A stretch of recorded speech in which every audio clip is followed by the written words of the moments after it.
Are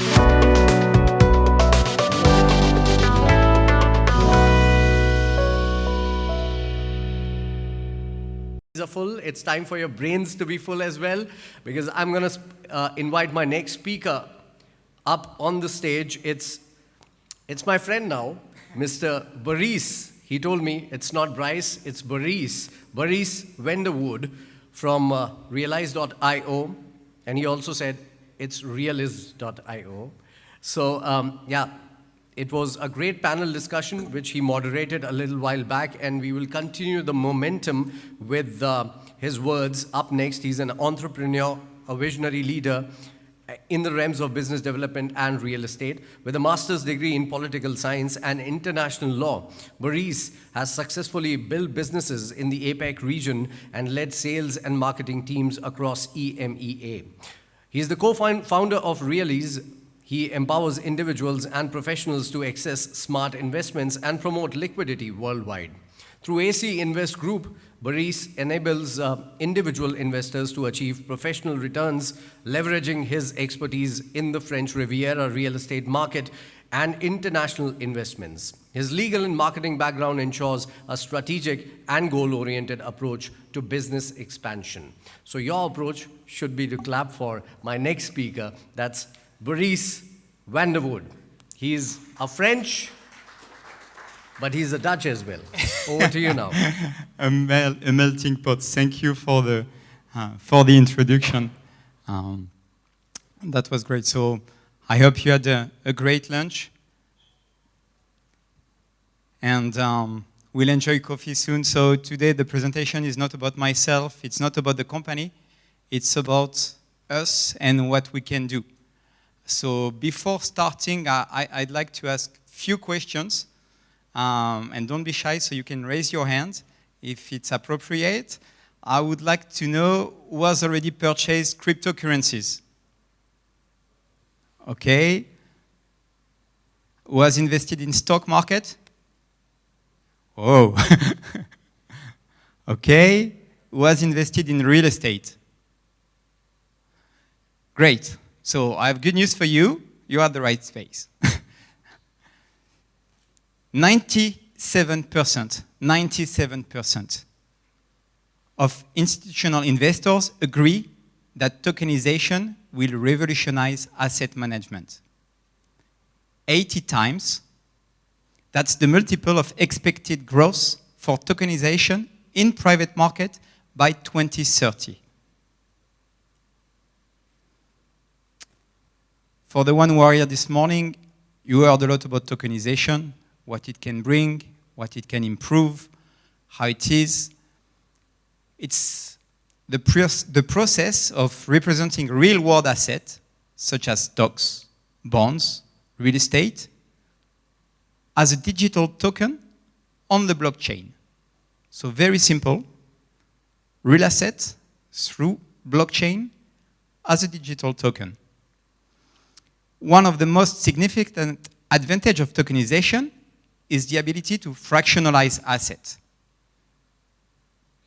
Instead of needing to buy an entire asset, investors can now buy just a portion of it, opening up new opportunities for more people to invest in previously inaccessible assets. A building, I could not buy myself a building, but hopefully I could buy a share of a building and benefit from the leverage.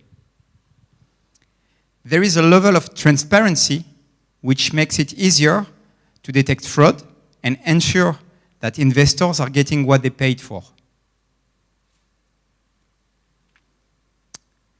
The emergence of Web3, which is characterized by decentralized application on blockchain technology, has created new opportunities for tokenization. With Web3, assets can be tokenized and traded without the need of intermediaries, such as banks or brokerages. This means that investors, that means us, can buy and sell tokenized assets directly on the blockchain. Real-world assets are tangible and intangible assets.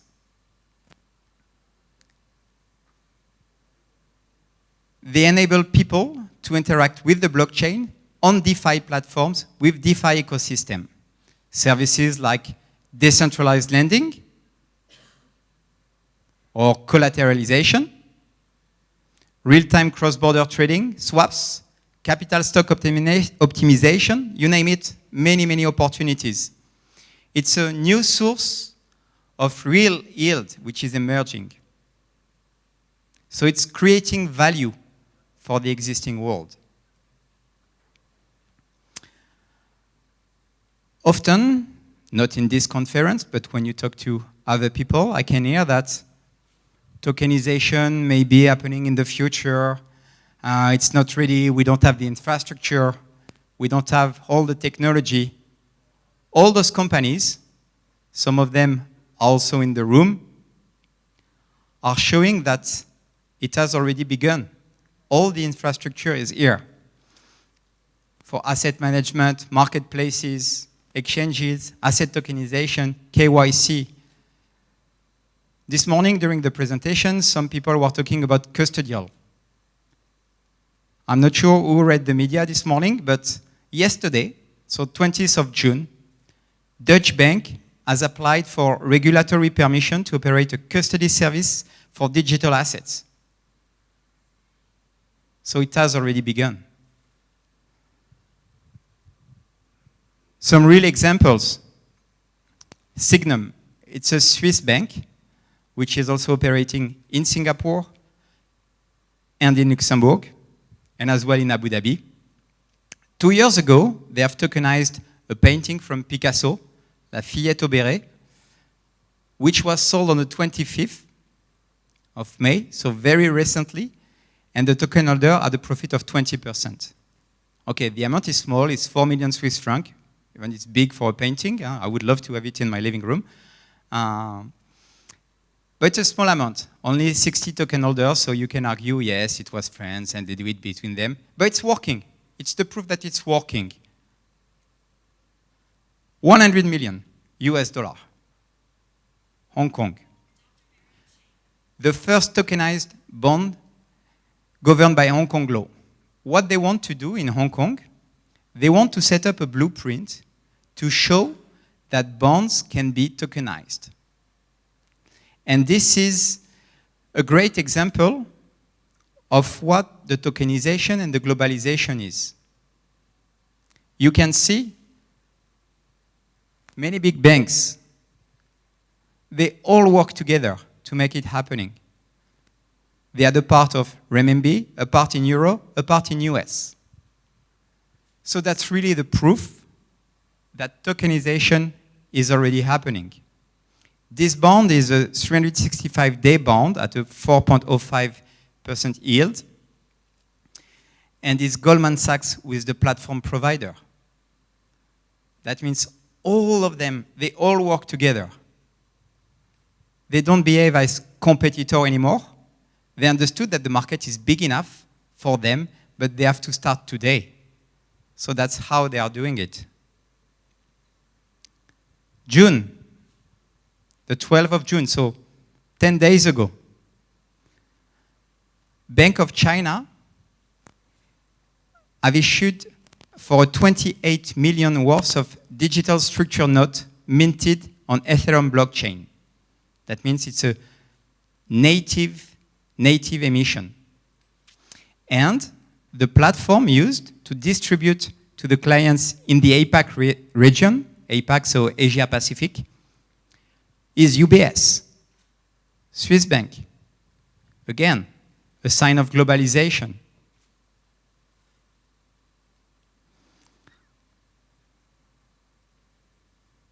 Web3 has an immense potential. It can democratize and decentralize investing, providing individuals with greater access to a wider range of opportunities and investment. DeFi protocols enable new ways to deliver financial services. These services include payment, lending, trading, investment, insurance, and asset management. But what is important here is not only those parts. It's something which is bringing us together. It's the innovation.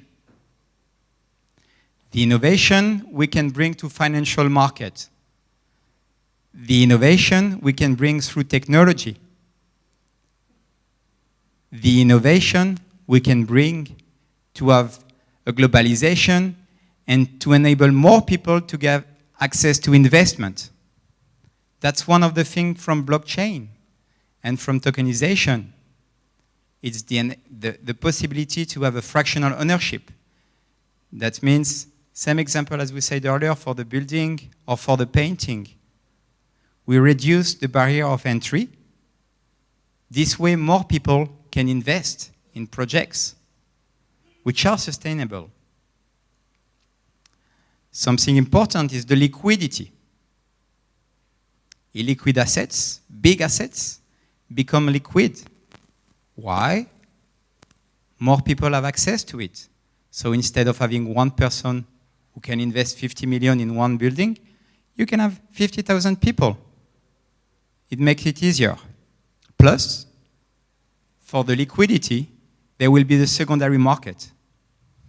So bear with me for a second. What people are buying is a token, which is representing a share of the underlying asset. This share can be sold again on secondary marketplaces. Anywhere in the world, you can have the share on your wallet and sell it to your friends. Very easy. And 24/7. It's very clear, very neat, always with innovation. And since it's on the blockchain, everything is transparent and securitized.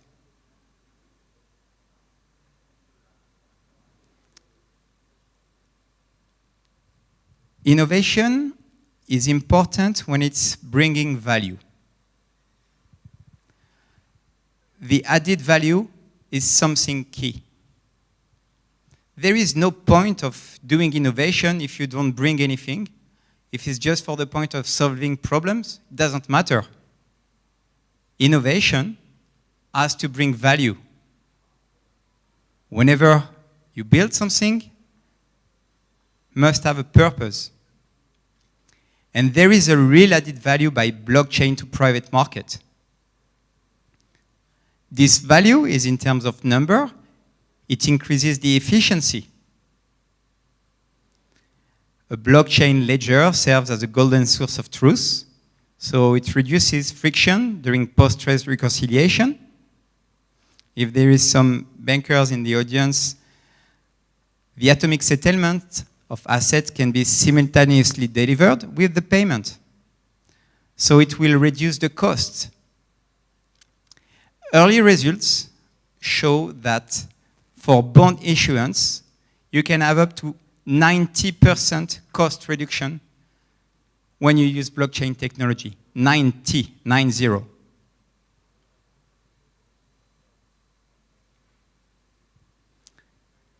And for fundraising, up to 40% cost reduction. So those are big numbers, but those are very important. And to build and to bring even more value with the liquidity, you can have even more benefits.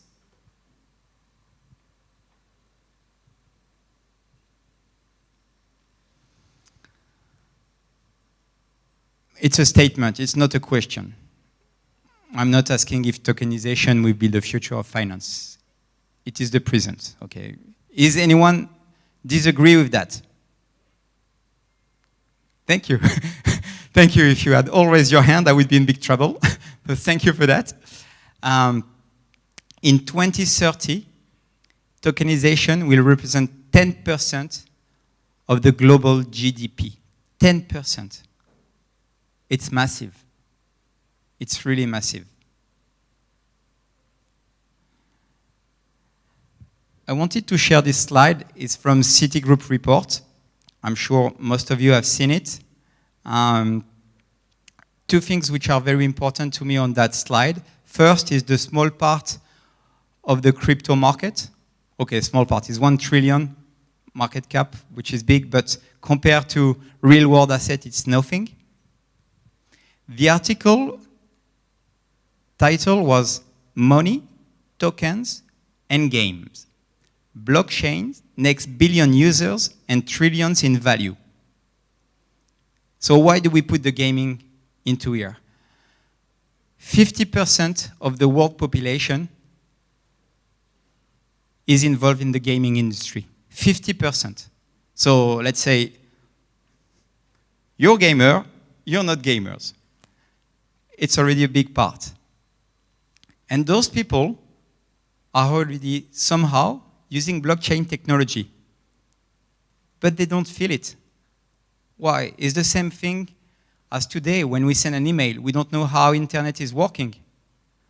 Do I wonder when I send a text message how it's working? I don't care. It's just working. So that's the same thing. It's very important to have it seamlessly. So we have an opportunity. The opportunity is massive. It's trillions of value. Just with real estate, private equity, and trade finance, which is already existing. And the demand will be boosted by the gaming industry and the Gen Z. They are the one investing more and more.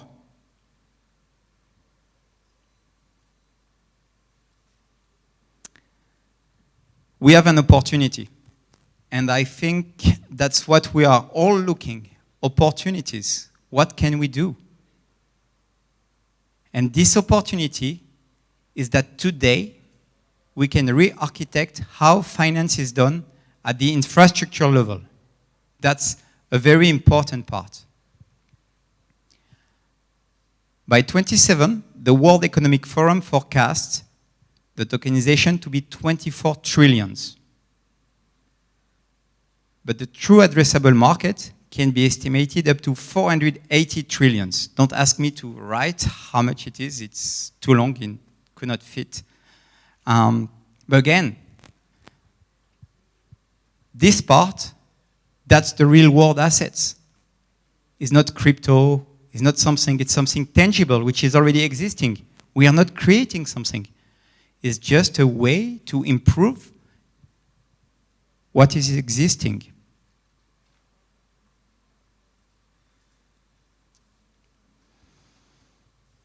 Yet,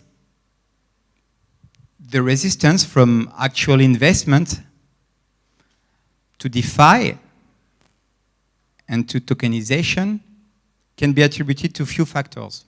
First is the lack of understanding. A lot of people, or a lot of investors, or professional investment firms, they don't really know how it's working. They don't want to learn, they don't want to educate themselves, and therefore they are very reluctant in using those technologies. That's one part. Another part is the cultural resistance.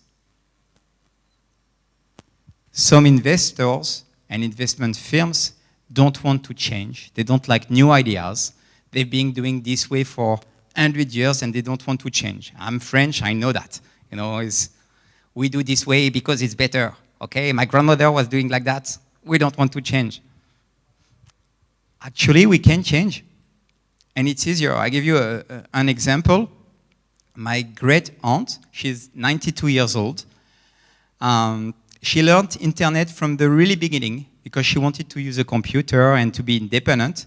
I saw her 3 weeks ago, and she was very upset because she was booking online travel tickets, no problem. She could not book a car. She's too old to book a car. No rental company wants to give her a car. But she has access to internet. She can do anything she wants. So it's very, very easy to change.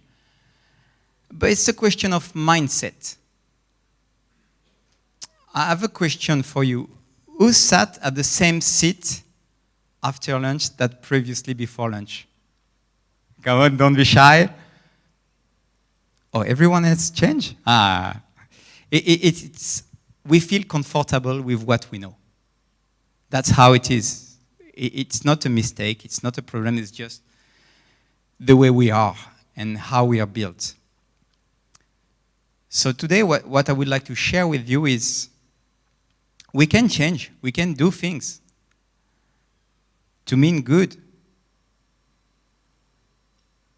And blockchain will transform the assembly line of the finance by enabling deep-rooted innovation, particularly in the middle and back-end layers of the ecosystem. Assets will be created digitally and enable new ways to produce wealth. That's something, again, important. So there is innovation. There are existing assets. And we create new way to build money, to distribute money to more people with something existing. It's just an improvement. So my question is, do you want to stay there or to come here? And that's something which is really important, is what can we do? What can we do to use this opportunity and build together something better? For us, we have started to build a stock exchange for digital securities. We are going to be regulated in Europe. But now I'm asking you, what do you think? What would you like to have? What can you do? I know that some people will have some questions. Some people are already working in blockchain technology I discussed before with you. So I would like to thank you for your time, and I'm very happy to hear your questions.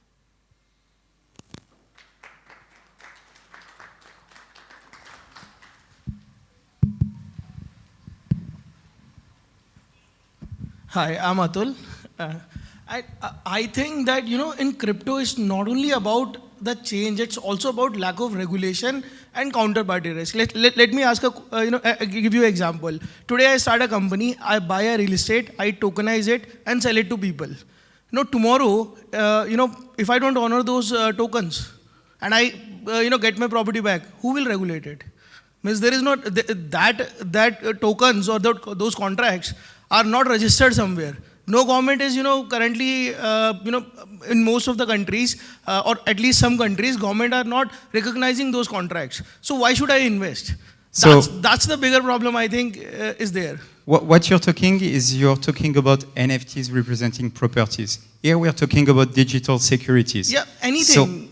See, even if it's a painting, tomorrow, if I, don't honor those tokens or those NFTs which I've given to people, I've collected money from them, and now I'm not honoring it. Go to court, sue me. Means no one will, look into those contracts. Those are just, even if you have blockchain records and everything, that's between two private parties. It's not, in stock market, there is a regulator. It's not between two different parties. So that's the fact that we are regulated. Actually, you're buying shares of a company. Yep. Those shares are registered in the company, in the country where the company is registered. As well as with the regulator. As well as with the regulator. And that is a government body. Yeah. But here, it's between a platform and an individual. So if today, suppose again, I talk about a painting, I buy it, I make NFTs out of it. You cannot make NFTs. So this is something, thank you for bringing that out. It's really a misconception. Digital securities are not NFTs. Those are regulated financial instruments. The only thing when you mention about the shares is the shares are at the same time on the blockchain, but by law must be also registered on the local country. And the question to go further is, when you have those shares on your wallet, what happens if you lose the wallet? Very simple. You come back to us, and as a regulated entity, or some other in the US, or any regulated entity which will issue those tokens, can burn the tokens which are lost and reissue new one. So that's a very good point you brought. It's just a new way to make it easier for the regulator to control. And it's actually even better. Who has ever sold some company shares here or bought some company shares? You know, when you buy a company share, you need to go to your lawyer, ask the name of the shareholders, and have the registry, and you buy one share and another, and it takes a week, 2 weeks, 3 weeks. With blockchain, you have instant vision of the cap table of the company. So you know who are the shareholders. So you know exactly at this time where you can buy and what you can buy. So again, it's really important for this question not to confuse security token and NFTs, but it's very important to go through regulated entities, because if you buy a token for something like you mentioned, then you have no ownership. Can I ask follow-on question on that? I'm happy. Okay. See, even if I, talk about securities, means the people who are regulating it, they are not government bodies. They are private institutions. No, we are regulated by the state. In France, we are regulated by the French government. In every country, it's same as the SEC in the US or FMA in Dubai. No, I don't remember the name of in Dubai. But it's not private entity. It's public. It's state. Like a bank, we have for this is similar license as a bank license. Okay.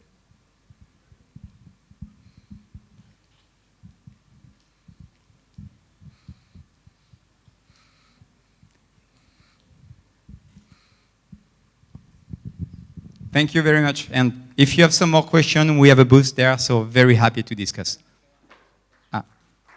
Attends. Please.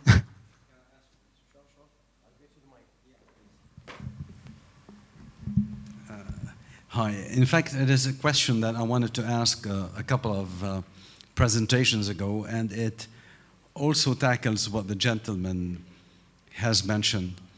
Because I perceive that there's always a confusion between cryptocurrencies and other kind of instruments that today are traded and the digitized assets that you are presenting, which to my understanding are exactly equivalent to the assets like the shares in the company or a share in a real estate project, with the only difference being that these are held as tokens, but the ownership is very much regulated by the relevant authorities in the different countries.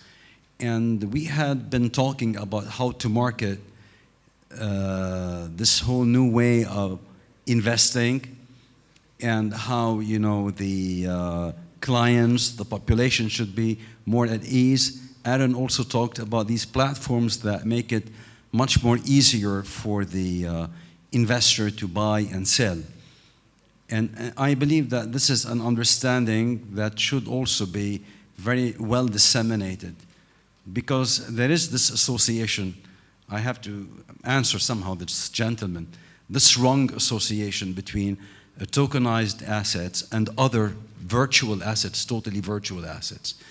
Can you comment on this? Yeah, that's very true. And this confusion happens very often with cryptos, because when you talk about digital securities, sometimes you think about cryptos. Here, it's the representation of actual assets which are governed by a regulator, which is a public entity. So it doesn't change as buying shares on the stock market. It's basically the same thing as a stock market for a non-listed company, but with the same regulatory process.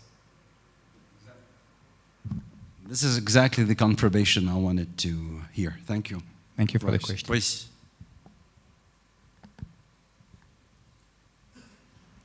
Yes.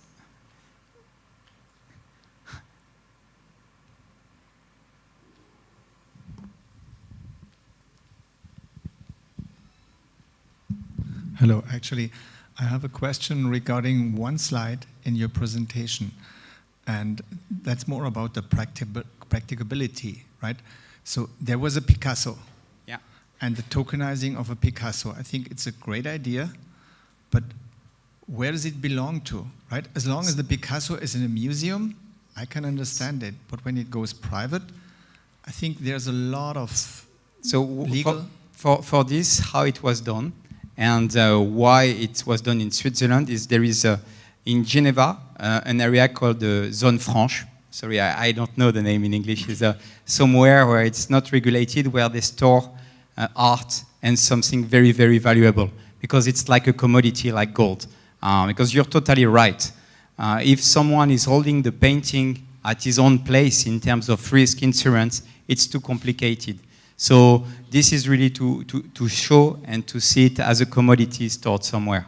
Right, because I have seen in Singapore and also in Hong Kong a kind of vaults where you can bring in high-end art without bringing it into the country, right? So it still stays. Yeah, at the Zone airport. Franche, same as You don't Geneva. have to pay taxes, right?